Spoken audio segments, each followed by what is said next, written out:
So pending సమస్యలపై ఉద్యోగస్తులు అయితే ప్రభుత్వం మీద ప్రత్యక్ష కార్యాచరణ పూనుకున్నారు. సో ప్రస్తుతం నేను హైదరాబాద్ కలెక్టరేట్లో ఉన్నాను. చూస్తున్నారు కదా, పెద్ద ఎత్తున ఉద్యోగస్తులు మధ్యాహ్న భోజన విరామ సమయంలో నల్ల బ్యాడ్జీలు ధరించి తమ నిరసన చెప్తున్నారు. ఏదైతే పెండింగ్లో చాలా ఇష్యూస్ ఉన్నాయి, దానికి సంబంధించి ప్రభుత్వం వచ్చిన 6 నెలలలోపు కంప్లీట్ చేస్తా అని చెప్పేసి పెద్ద ఎత్తున హామీలు ఇచ్చింది కాంగ్రెస్ పార్టీ. బట్ దాదాపు 3 ఏళ్ళు దగ్గరికి వస్తుంది ప్రభుత్వం సంబంధించి అధికారంలోకి వచ్చి. బట్ ఇప్పటి వరకు మా పెండింగ్ సమస్యలు చాలా ఉన్నాయి, ఒక్క సమస్య కూడా పరిష్కరించట్లేదని చెప్పేసి పెద్ద ఎత్తున ఉద్యోగస్తులు నిరసన కార్యక్రమాలు చేపడుతున్నారు. సో మనతో మాట్లాడడానికి కొంతమంది ఉద్యోగస్తులు ఉన్నారు. అన్న కొద్దిగా నీటిలోకి రండి. ఏంది అసలు ప్రధాన సమస్యలు ఏంటి, ఏం చెప్తారు? ప్రధాన సమస్యలు అంటే ఉద్యోగులకు అనేక సమస్యలతోటి కొట్టుమిట్టాడుతున్నాం. ఒక సమస్య అంటూ కాదు, ప్రజలకు సంబంధించినప్పుడు ప్రజలకు మధ్యన ప్రభుత్వానికి మధ్యన అనుసంధానకర్తగా ప్రభుత్వం ఇచ్చే సంక్షేమాలను ప్రజలకు చేరవేసే విధంగా నిరంతరము పని ఒత్తిడి ఉన్నా కానీ మేము ప్రభుత్వాలకు సహకరిస్తున్నాం. ఏ ప్రభుత్వమైనా రావచ్చు పోవచ్చు, ఇది మాత్రం పక్కా. ఎందుకంటే ఉద్యోగులకు ఈనాడు మార్కెట్ వాల్యూ చూస్తే ధరలన్నీ ఆకాశాన్ని అంటున్నాయి. మరి ఉన్న పిఆర్సీ 5 డిఏలు ఇవన్నీ ఇవ్వాలి, పిఆర్సీ ఇవ్వాలి, ఇప్పటి వరకు ఇవ్వలేదు. కానీ రేపు ఇప్పుడు సెన్సెస్ కానివ్వండి, ఎలక్షన్స్ నామినేషన్ కానివ్వండి, ఎలక్షన్స్ కానివ్వండి, ప్రభుత్వాలను ఏర్పాటు చేయడంలో ప్రభుత్వ ఉద్యోగులే కీలక పాత్ర పోషిస్తున్నారు. ప్రభుత్వాలు ఏర్పాటు చేయడానికి కూడా అనేకమైన కష్టాలు శ్రమ ఓర్చి ప్రభుత్వాలను ఏర్పాటు చేస్తే ఉద్యోగులనే విస్మరిస్తున్నారు. ఉద్యోగులకు వచ్చే హక్కు, న్యాయమైన హక్కులను పిఆర్సీ డిఏలు అన్నీ ఇవ్వవలసిన బాధ్యత ప్రభుత్వాలపై ఉంటే ప్రభుత్వాలు మొత్తం ఉద్యోగులను అంటే సౌతి ప్రేమగా లాగా చూస్తున్నాయి. ఒక బానిస బతుకులాగా పని చేయించుకునే విధానంకే ముందుస్తున్నాయి. కానీ వాళ్ళకు వచ్చే ఇన్సూరెన్స్ కానివ్వండి, హెల్త్ కార్డ్స్ కానివ్వండి, ఎటువంటి ప్రభుత్వం ఉద్యోగం అంటే అదే ఎమ్మెల్యేలు ఎంపీలు 2 సార్లు ఎమ్మెల్యే అయితే ఒక్కసారి ఎమ్మెల్యే అయితే ఒక పెన్షన్, 2 సార్లు ఎమ్మెల్యే అయితే 2వ పెన్షన్, 2 సార్లు ఎంపీ అయితే 3వ పెన్షన్. ఈ విధంగా వాళ్ళు పెన్షన్ మాత్రం వాళ్ళ ఎన్హాన్స్ మాత్రం చేసుకుంటూ పోయినారు చట్టాలలో. మరి ఉద్యోగులకు మాత్రం ఎటువంటి ప్రభుత్వ చట్టాలు ఉన్నా కానీ విస్మరించి ఉద్యోగులకు ఎటువంటి న్యాయం చేస్తలేరు. ఇది మాత్రం ఉద్యోగుల యొక్క ప్రభుత్వాలు ఏర్పడాలంటే ఉద్యోగుల యొక్క శ్రమ బాగుంటుంది.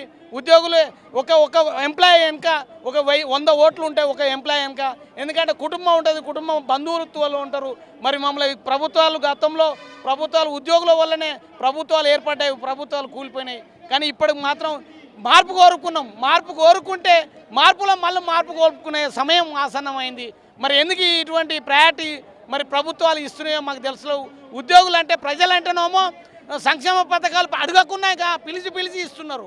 కానీ ఉద్యోగులు శ్రమ చేయించుకొని కష్టం చేయించుకొని ప్రభుత్వాలను ఏర్పాటు చేసుకొని ప్రభుత్వాలకు మంచి పేరు తెచ్చే విధంగా ఉద్యోగులు నిరంతరం కష్టపడితే ఒక ఉద్యోగి రిక్రూట్మెంట్ లేక ఒక వ్యక్తి 10 ఇష్యూలు 10 సబ్జెక్టులు చూస్తున్నాడు ఒక వ్యక్తి. అలా విధంగా పని చేస్తున్నాం. పని చేయకుండా కలెక్టరేట్లలో కానీ డిపార్ట్మెంట్లలో కానివ్వండి ఒక 5గురు చేసే పనిని ఒక ఎంప్లాయే చేస్తున్నాడు. ఎందుకంటే రిక్రూట్మెంట్ లేదు. ఒక్కొక్కరికి 4-5 ఇన్ఛార్జీలు ఇచ్చి కూడా పని చేయించుకుంటారు వేరు డిపార్ట్మెంట్లో. అందుకనే ఉద్యోగులకు బలమైన న్యాయము మేము తెలంగాణ వచ్చిన తర్వాత 2 గంటలు ఎక్స్ట్రా పని చేస్తామని చెప్పేసి అందుకే చేయించుకుంటుంది కావచ్చు మరి గవర్నమెంట్. చేయించుకోండి, మేము చేస్తానికి ఉన్నాం, అయినా చేయడానికి ఉన్నాం, ఇప్పటికి కూడా చేస్తున్నాం. 3 వర్కులు చేస్తున్నాం. సెన్సెస్ చేస్తున్నామా, ఎలక్షన్ డ్యూటీ చేస్తున్నామా, డిపార్ట్మెంట్ డ్యూటీ చేస్తున్నామా, డిపార్ట్మెంట్లో 4 సబ్జెక్టులు చూస్తున్నామా. ప్రభుత్వం ఏది ఇస్తే ఆర్డర్ చేయడానికి ముందుకెళ్తున్నాం, ఎక్కడ వెనక తగ్గుతలేం. కానీ మనం నిర్మాణం చేసుకోవాలి, మన తెలంగాణ నిర్మాణం చేసుకొని ఉద్యోగంతో ప్రతి ఎంప్లాయీ 5 సబ్జెక్టులు చూసుకుంటూ మళ్ళీ ప్రభుత్వ సర్వీస్ మోటివ్లో కూడా ఏ పని ఇస్తే ఆ పని తూచా తప్పకుండా మరి పని చేస్తున్నాం. ఉద్యోగులకు ఇలా పిఆర్సీ లేదు, హెల్త్ కార్డు లేదు, మరి ఏది లేదు. కానీ వాళ్ళ ఎంపీలకు ఎమ్మెల్యేలకు మాత్రం ఎన్ని కావాలన్నీ చట్టసభలలో చేసుకొని వాళ్ళు మాత్రం రాజభోగాలు అనుభవిస్తుండ్రు. మేము ప్రజాసేవ చేస్తున్నాం, 5 ఏళ్ళు ప్రజాసేవ చేస్తున్నాం అంటాడు. మేము 30-40 ఏళ్ళు మరి ప్రభుత్వంలో సర్వీస్ చేస్తున్నాం, ప్రజల కోసమే సర్వీస్ చేస్తున్నాం. పెన్షన్ లేదు ఇప్పటి వరకు, కొత్త రిక్రూట్మెంట్ వాళ్ళకు పెన్షన్ లేదు, ఓపీఎస్ లేదు. మరి కంట్రిబ్యూషన్ పెన్షన్ ఎవరు ఇచ్చారు, చట్టం ఉందా? కానీ మరి ఓపీఎస్ కావాలని మేము కోరుకుంటున్నాం తప్పనిసరిగా. ఏ దానికైనా మేము ప్రభుత్వంలో ముందుండి పనిచేస్తాం, పార్టీలకు అతీతంగా చేస్తాం, సంఘాలకు అతీతంగా చేస్తాం. ఉద్యోగులను ప్రభుత్వాలను నమ్ముకొని పనిచేస్తున్నాం. వారిని నమ్ముకొని ఏ ప్రభుత్వం వచ్చి ఆ పత్తు చెప్పినట్టు విని నిరంతరం ప్రభుత్వాలకు మంచి పేరు తెస్తున్నాం. కాబట్టి మాకు న్యాయమైన కోరిక పిఆర్సీ, హెల్త్ కార్డ్సు, మరి ప్రజల ఇంత చేస్తుంటే ప్రభుత్వం మిమ్మల్ని ఎందుకు పట్టించుకోవట్లేదు, మిమ్మల్ని ఇంత లైట్గా ఎందుకు తీసుకుంటుంది మరి? మరి ఎందుకంటే మేము కూడా చూపిస్తున్నాం, 6 నెలలు మొన్న చూపించినాం, ఆ ప్రభుత్వాన్ని కూడా చెప్పినాం తెలంగాణ అంటే ఎక్కడ నువ్వు తెలంగాణ పోయి శ్మశాన తెలంగాణ అయిన పరిస్థితి తెచ్చి గతంలో ప్రభుత్వాలు. మరి ఈ ప్రభుత్వం కూడా మేము వచ్చినాం, మేము మార్పు చేస్తాం, మరి మేనిఫెస్టోలో కూడా ఉద్యోగులే మాకు మార్పు, రిక్రూట్మెంట్ చేస్తాం, మరి అన్ఎంప్లాయ్మెంట్ మీద రిక్రూట్మెంట్ చేస్తాము, ఉద్యోగులకు సరైన సౌకర్యాలు కల్పిస్తామని మేనిఫెస్టో పెట్టినాం. ఆ మేనిఫెస్టో ఎక్కడ పోయిందో చెత్తగుండెలో పడ్డదేమో తెలియదు. కానీ ఇప్పటి వరకు ఉద్యోగుల పైన సమస్యల పైన ప్రభుత్వాలు ఇంకా స్పందిస్తలేవు. మేము ఏం చేయం, మేము ఏం చేయం, ఏం చేయము, న్యాయమైన కోరిక కోసం ఏం చేయం. రేపు చూస్తాము ఒకదానికో. మేము గ్రంథాలయ సంస్థకు అయితే మేము గత 35 సంవత్సరాలు 40 సంవత్సరాల నుంచి ఇంటెలిజెన్స్ రిపోర్ట్ ద్వారా అన్ని ప్రభుత్వాలను మేము కొట్లాడి ఇప్పటి వరకు మాకు జీతాలు గ్రాంట్ నేడుతో వస్తున్నాయి. 3 నెలలకోసారి, 6 నెలలకోసారి, సంవత్సరానికి ఒకసారి జీతాలు వస్తాయి. ఇప్పటివరకు అవుట్ సోర్సింగ్ వల్ల కూడా జిల్లా గ్రంథాలయ సంస్థలో ఇప్పుడు 3 నెలలు అయింది జీతాలు లేక. ఎక్కడ లేక ఎట్లా బతకాలి, ఎట్లా సర్వీస్ ఇవ్వాలి? ఇప్పుడు 5 నెలలు కావస్తుంది మినిమం అవుట్ సోర్సింగ్ ఉద్యోగులకు ఇప్పటివరకు జీతాలు. నిన్న మా పరిషత్ గారు పుణ్యాన నిన్న కాంటింజెంట్ పిల్లలు, లైబ్రరీస్ మెయింటైన్ చేసే పిల్లలు 33 జిల్లాలలో లైబ్రరీ, మేము ఐఏఎస్లను ఐపీఎస్లను ప్రభుత్వానికి ఉన్నత విద్యావంతులను తయారు చేసి మేము ప్రభుత్వానికి అందిస్తుంటే లైబ్రరీ డిపార్ట్మెంట్ను మొత్తం చిన్న చూపు చూసే ప్రభుత్వాలు ఏర్పడుతున్నాయి. మొత్తానికి మేము కష్టపడి మేధావి వర్గాన్ని, ఐఏఎస్లను ఐపీఎస్లను మంచి గ్రూప్ 1 గ్రూప్ 2 కానిస్టేబుల్ ఎస్ఐలను అన్నీ ఇచ్చి ప్రభుత్వానికి అందిస్తుంటే మా డిపార్ట్మెంట్ మాత్రం ఇప్పటి వరకు 40 ఏళ్ళ నుంచి ఇప్పుడు మాకు చిన్న చూపు ఉంది. ఇప్పటివరకు రిక్రూట్మెంట్ లేదు. 1000 పోస్టులున్నా ఇప్పటివరకు ఒక్కొక్కరికి 4-5 లైబ్రరీస్ మెయింటైన్ చేస్తారు. 33 జిల్లాల్లో 4 ఒక లైబ్రరీని 4 లైబ్రరీ మెయింటైన్ చేస్తారు, 5 లైబ్రరీ మెయింటైన్ చేస్తారు. డిపార్ట్మెంట్లో ఒక ఎంప్లాయీ 5 జిల్లాలు 3 జిల్లాలు చూస్తున్నాడు. ఎంతకని మేము కూడా మనుషులమే కదా, మాకు కుటుంబం ఉంది, ఫ్యామిలీ ఉంది. మేము కూడా అనేకమైన సాధక బాధకాలను కానీ ప్రభుత్వాలు పట్టించుకోకుండా గతంలో మూల్యం చెల్లించుకోవాల్సి తప్పదు ఉద్యోగుల తరపున జన్మను తెలియజేస్తున్నాం. థ్యాంక్ యూ అన్న, ధన్యవాదాలు. మనతో పాటు కొంతమంది మహిళా ఉద్యోగులు కూడా ఉన్నారు. మహిళా ఉద్యోగులు కూడా మాట్లాడించే ప్రయత్నం చేద్దాం. ఏంటి అసలు మహిళా ఉద్యోగులకు సంబంధించి ఏం మాట్లాడతారు మేడం? ఏంటి మీకు ఏం చెప్తారు? ప్రధానంగా ఏ సమస్యలు అంటే ఏం చెప్తారు? ఓల్డ్ పెన్షన్ పిఆర్సీ అమల్లోకి రావాలని కోరుకుంటున్నాం అందరము. అందుకనే ఇక్కడ నిరసన చేస్తున్నాం ఈరోజు. పెద్ద ఎత్తున మహిళలు అండ్ పెద్దలు అందరూ వచ్చి ఇక్కడ మేము ఈ కార్యక్రమంలో పాల్గొన్నాము. ఇప్పటివరకు మేము అనుకున్నవి ఓల్డ్ పిఆర్సీ అమల్లోకి రావాలి, ఓల్డ్ పెన్షన్ అమల్లోకి రావాలి, ప్లస్ ఇప్పుడు హెల్త్ కార్డు ఇష్యూస్ కూడా క్లియర్ అవ్వాలి, హెల్త్ బెనిఫిట్ కార్డు కూడా మాకు రావాలని మేము కోరుకుంటున్నాం. మీరేం చెప్తారు? మీరు ఏ డిపార్ట్మెంట్లో పనిచేస్తున్నారు? ఎట్లా ఉంది అసలు? మేము ఒకటే డిపార్ట్మెంట్, స్టేట్ సెంట్రల్ లైబ్రరీ. మాకు పిఆర్సీ కావాలి, హెల్త్ కార్డు కావాలి. రిటైర్మెంట్ అయినారు, మా మదర్ రిటైర్మెంట్ అని ఇప్పటివరకు డబ్బులు రాలేదు. చాలా ఇబ్బందిగా ఉంది ఇంట్లో. ఇస్తామంటూనే ఇస్తలేరు. ఎప్పుడు అమ్మక మా మమ్మీకి రావాలి, 30-40 వరకు రావాలి, ఇప్పటివరకు రాలేదు. చాలా ఇబ్బంది అవుతుంది ఇంట్లో. అంటే ఏం ప్లాన్ చేసుకున్నావు? 40 లక్షలు వస్తాయి, ఓ ప్లాన్స్ ఉంటాయి, ఇది చేసుకోవాలి, అది చేసి ఇల్లు ప్లాన్ మాదేమి లేదు. మా మదర్ వాళ్ళు అంటే వాళ్ళ అబ్బాయిలందరూ ప్రైవేటు డ్యూటీ, ఇల్లు కట్టివ్వాలి, ఇచ్చే వాళ్ళకి ఇవ్వాలి. వాళ్ళ ప్రాబ్లమ్స్ వాళ్ళకు ఉన్నాయి కదా సార్, ఇవ్వాలి కదా. ఇస్తాను ఇస్తలేరు. చాలా రిటైర్ అయ్యి కూడా ఇప్పుడు 2-3 ఇయర్స్ అయిపోయింది రిటైర్ అయ్యి కూడా. మా మమ్మీ చాలా ఇబ్బందిగా అవుతుంది. అది మా ప్రాబ్లం. రిటైర్ అయిన వాళ్ళు కూడా ఇప్పుడు ఎలాంటి ప్రభుత్వం నుంచి ఎలాంటి సహకారం లేకుండా నిరుత్సాహంతో ఉంటున్నారు. వాళ్ళందరికీ కూడా ఈ నిరసన ద్వారా ఓల్డ్ పెన్షన్ సిస్టమ్ అమల్లోకి రావాలి, పెన్షనర్లకి మాకందరికీ మంచి జరగాలని మేము కోరుకుంటున్నాం. పెద్ద ఎత్తున హైదరాబాద్ కలెక్టరేట్లో నల్ల బ్యాడ్జీలతో నిరసన అయితే చెప్తున్నారు. ఖచ్చితంగా పెండింగ్లో ఉన్న సమస్యలన్నీ ఒక్కొక్కటిగా ప్రభుత్వం తీర్చాలి, లేకపోతే ప్రభుత్వం మీద ప్రత్యక్ష యుద్ధానికైతే సిద్ధమవుతామని చెప్పేసి కూడా అటు సంఘ నాయకులు కూడా మాట్లాడుతున్నారు. వాళ్ళ స్పీచ్లు కూడా ఇక్కడ ఉద్యోగ సంఘాలు నాయకులు ఇచ్చే స్పీచ్లు కూడా ఉద్యోగస్తులు కూడా వింటున్న పరిస్థితి. మేడం మీరు చెప్పండి, ఏంటి ఏం చెప్తారు? ప్రధాన డిమాండ్ ఏంటి? పిఆర్సీ సార్, నేను ఎక్కువ మాట్లాడాను. వీఆర్ వర్కింగ్ అండి. మేము జీపీఎఫ్లు మా పిల్లల చదువులకు పెళ్ళిళ్ళకు దాచుకున్నాము. ఆ ప్రైస్ ఆ బిల్లులు కూడా ఇవ్వట్లేదండి. మెయిన్ ముఖ్యంగా మాత్రం 2004 డిసెంబర్ నుంచి పెండింగ్లో ఉన్నాయి. మా అబ్బాయి పెళ్ళి అయిపోయింది, పిల్లలు కూడా పుట్టారు, ఇప్పటి వరకు కూడా లోన్ రాలేదు, జీపీఎఫ్ లోన్లు. మా ఇంకో కొలీగ్ ఏమో ఇల్లు గురించి అనేసి, ఇంకొక కొలీగ్ ఏమో రిటైర్ అయ్యాక వాళ్ళ అమ్మాయి పెళ్లి గురించి అనేసి ఏ బిల్లులు రావట్లేదు. అది that is the main pain అనమాట మాకు అసలు. అంటే ఇంతగా బాధపడడానికి కారణం మాత్రం అది. తర్వాత ఏమో మేము పని చేస్తున్నాం, పని చేయని వాళ్లకు ఫ్రీగా డబ్బులు ఇస్తున్నారు, వాళ్ళు ఈవినింగ్ వెళ్ళి డ్రింక్ చేసి హ్యాపీగా ఉన్నారు. అంటే ఫ్రీ డబ్బులు, ఫ్రీ సంక్షేమ పథకాలు అన్నీ ఇస్తున్నారు, ఇవ్వమనండి. కానీ ఇక్కడ పనిచేసే వాళ్ళకి మాకు ఇవ్వకుండా వాళ్ళకి అవన్నీ కొన్ని రోజులు ఆపొచ్చు వాళ్ళకి. కానీ మాకేంటంటే మేము ఇప్పుడు రిటైర్ అయిన వాళ్ళకైతే వింటే ఒక్కొక్కరిది ఒక్కొక్క స్టోరీ ఉంది మా ఆఫీస్లో మాత్రం. ఇప్పుడు నెక్స్ట్ మేము కూడా అంటే రిటైర్ అయ్యేటప్పుడు టైంకి వచ్చేస్తుంది, మాకు బాధగా ఉందన్నమాట. ఏంటి అసలు ఈ పరిస్థితి ఏంటి? ఇన్నేళ్ళు రిటైర్మెంట్ వయసు దగ్గరకు వస్తుంటే భయమవుతుందా? లేదండి, ఇప్పుడు అందుకని ఏ డబ్బులు లోపల జీపీఎఫ్లో పెట్టాలన్నా కూడా మేము చాలా బాధపడుతున్నాం అనమాట. ఎందుకంటే మాకు భరోసాగా ఉంటుంది కదా, రిటైర్ అయ్యాక కాస్త భరోసాగా ఉంటుందని కదా. అలాంటిది ఇట్లా లేకుండా మినిమం అనమాట. అంటే సగటు మధ్యతరగతి మహిళగా నేను ఫీల్ అయ్యి చెప్తున్నాను. నాట్ ఎంప్లాయీ కాదు, అది కాదు, ఇది కాదు కాదు, మినిమం. అంటే ఇప్పుడు మా అబ్బాయి పెళ్ళికి మేము అదే ఆశ పెట్టుకొని ఉంటామండి, అది కూడా రాకపోతే ఎంత బాధగా ఉంటుంది చెప్పండి. అంతే కదండి, తప్పదు కదా, అడ్జస్ట్ చేసుకోవాల్సిందే. ఫ్రెండ్స్ ద్వారా రిలేటివ్స్ దగ్గర తీసుకొని చేసాము. ఇప్పుడు అవి ఎలా ఫుల్ఫిల్ చేయాలి చెప్పండి. మామూలుగా అంటారు కదా, మీకేంట్రా గవర్నమెంట్ జాబ్ మస్తు ఉంటుంది అని చెప్పి మామూలుగా అంటూ ఉంటారు జనాలు. మీ పేరేమో ఇన్ని కష్టాలు చెప్తున్నాం, నిజంగా గవర్నమెంట్ ఎంప్లాయీస్కి ఇన్ని కష్టాలు ఉన్నాయా? ఉన్నాయండి, ఎందుకంటే మేము నెలవారీ జీతం మీదనే ఆధారపడి ఉంటాం, దాంట్లోనే బడ్జెట్, దాంట్లోనే అన్నీ ఉంటాయి. అందరికీ అన్ని వెసులుబాట్లు ఉండవు కదండి. నేను సింగిల్ పేరెంట్ని, అలాంటప్పుడు ఏం చేయమంటారు చెప్పండి. వెనకాల పేరెంట్స్ సపోర్ట్ ఉండదు, లేకపోతే వేరే వాళ్ళ సపోర్ట్ లేనప్పుడు ఎలా మీట్ అవుతాము? డిఏల మీద ఆధారపడ్డామండి. ఏదో డిఏ వస్తే కొంచెం ఇదే అనేసి.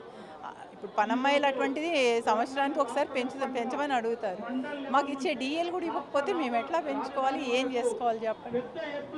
దిస్ ఈజ్ మినిమం కదా నేను అనేది. ఏదో పెద్ద కోరికలు కావండి.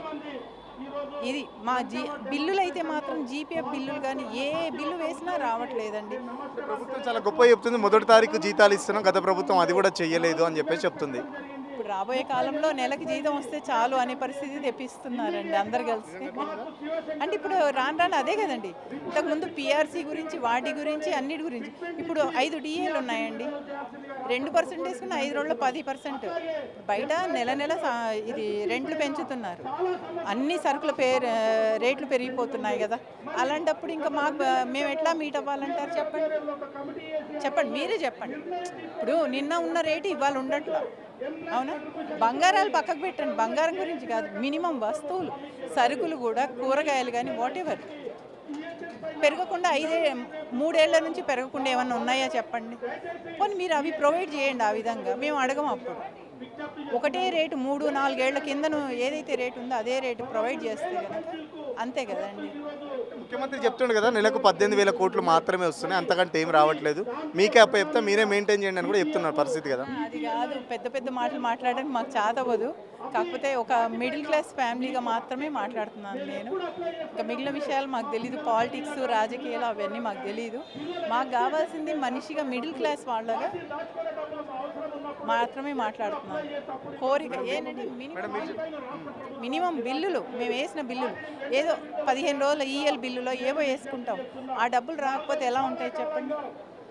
మా ఎంటైర్ సర్వీస్లో 35 ఏళ్ళ సర్వీస్, 36 ఏళ్ళ సర్వీస్ అయ్యిందండి.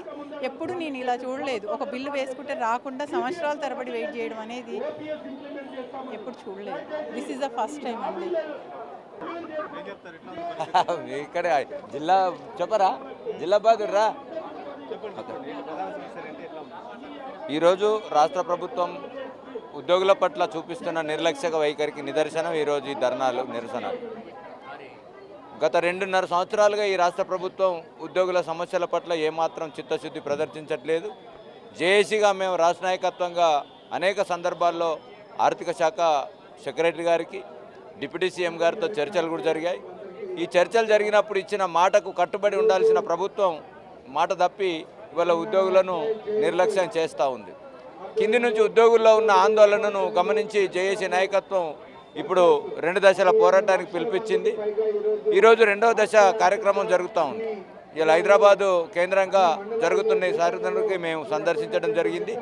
నేను టీఎస్యూటీఎఫ్ రాష్ట్ర ప్రధాన కార్యదర్శిగా, జేఏసీ స్టీరింగ్ కమిటీ సెక్రటరీగా, రాష్ట్ర సెక్రటరీగా మేము ఈ రాష్ట్ర ప్రభుత్వాన్ని డిమాండ్ చేస్తూ ఉన్నాం.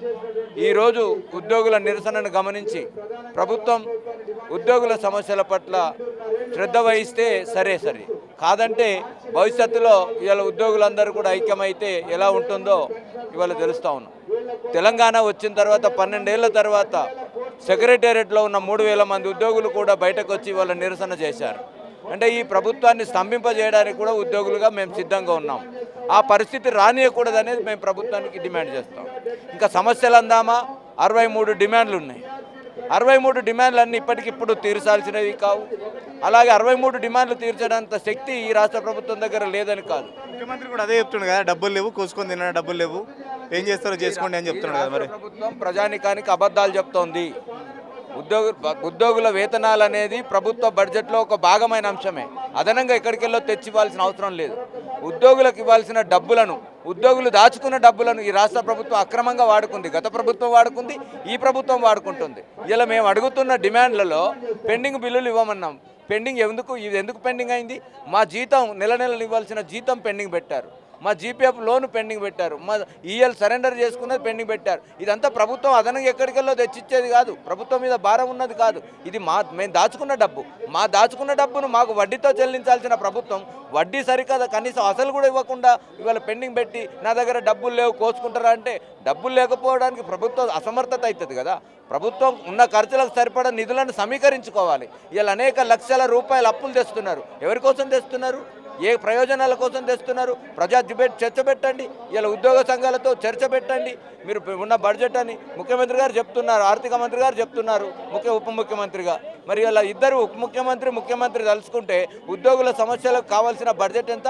కేవలం 1000 నుంచి 1200 కోట్ల బకాయిలు. మరి ఈ 1000-1200 కోట్లు వాళ్ళ మనుషులుగా చనిపోతూ ఉన్నారు. రిటైర్డ్ అయిన ఎంప్లాయీస్ నా పెన్షన్ రాలేదని బెంగటిల్లి చనిపోతూ ఉన్నాడు. వైద్యంకు డబ్బులు లేక రోగం వచ్చి చనిపోతూ ఉన్నాడు.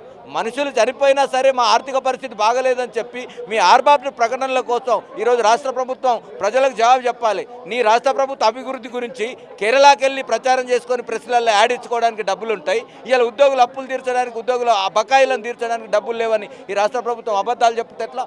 అందుకనే ఈరోజు చెప్తా ఉన్నాం.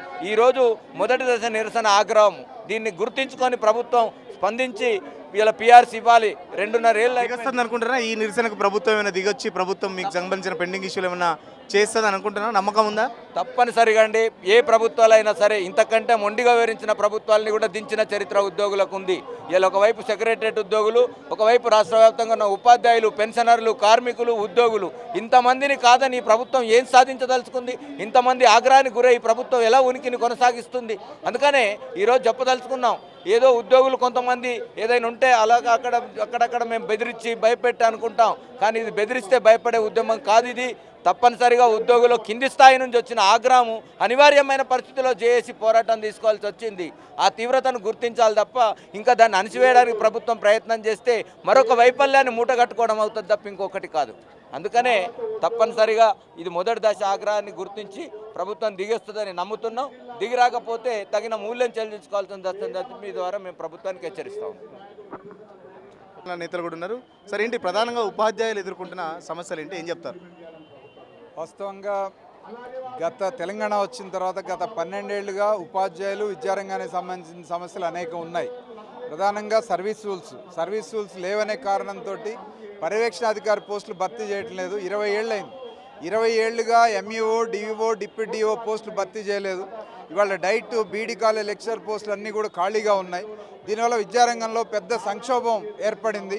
ఈ సంక్షోభాన్ని పరిష్కరించాలంటే మరి పిఓ 2018 ప్రకారం సర్వీస్ రూల్స్ ఇచ్చి ఈ పోస్టులన్నీ కూడా ఉన్నత స్థాయి గెజిటెడ్ అధికారి పోస్టులన్నీ కూడా భర్తీ చేయడానికి అవకాశం ఉంది. కానీ ఈరోజు ప్రభుత్వం ఆ వైపుగా ఏమాత్రం దృష్టి పెట్టలేదు. ఎంతసేపు హైకోర్టులో కేసు ఉంది, సుప్రీంకోర్టులో కేసు ఉంది అంటున్నారు తప్ప ఆ కేసుని పరిష్కారం చేయడానికి లేదా ఆ కేసుగా అభ్యంతరం లేకుండా ఆ కేసు వేరే ఏమన్నా వయా మీడియాగా చేసుకునే అవకాశం ఉందా అనేటువంటి ఆలోచన మేము ప్రతిపాదనలు ఇస్తూ ఉన్నా కూడా ప్రభుత్వం దాన్ని పట్టించుకోవట్లేదు.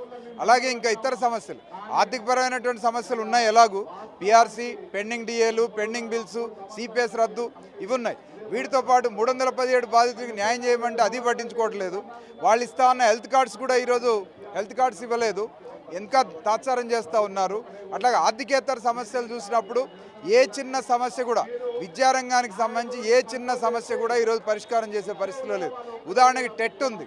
టెట్ అనేది ఈరోజు విద్యారంగంలో సీనియర్ ఉపాధ్యాయులందరినీ బాధిస్తూ ఉంది.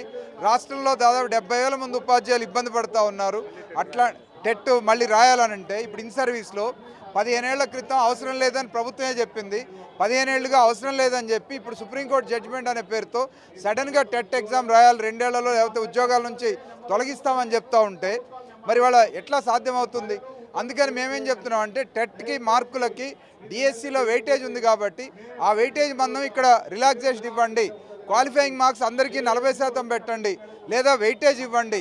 ఇది కాకపోతే స్పెషల్ టెట్ పెట్టండి. ఇది ఒక చిన్న సమస్య. ఆర్థికంగా ఏమాత్రం ప్రభుత్వం మీద భారం లేదు.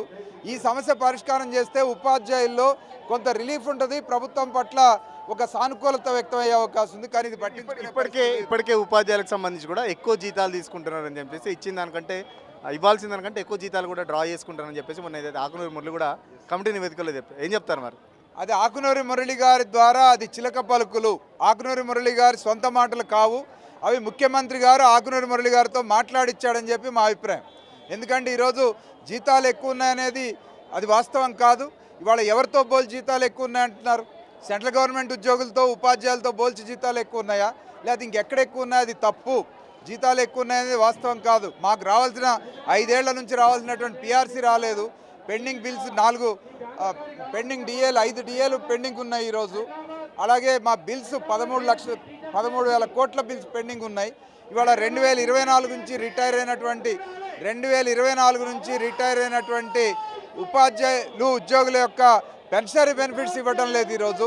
ఇవన్నీ కూడా విడుదల చేయాలని చెప్పేసి ప్రభుత్వాన్ని డిమాండ్ చేస్తూ ఉంది. ఖచ్చితంగా పెండింగ్లో ఉన్న సమస్యలన్నీ ప్రభుత్వం తీర్చాలి, లేకపోతే ఖచ్చితంగా దశలవారీ ఉద్యమం చేపడతాం. అవసరమైతే సమ్మెకు కూడా చేయడానికి వెనకాడమని చెప్పేసి ఉద్యోగస్తులు చెప్తున్న పరిస్థితి. అసలైన తొలి వెలుగు. ఫాలో వాట్సాప్ @తొలి వెలుగు అఫీషియల్.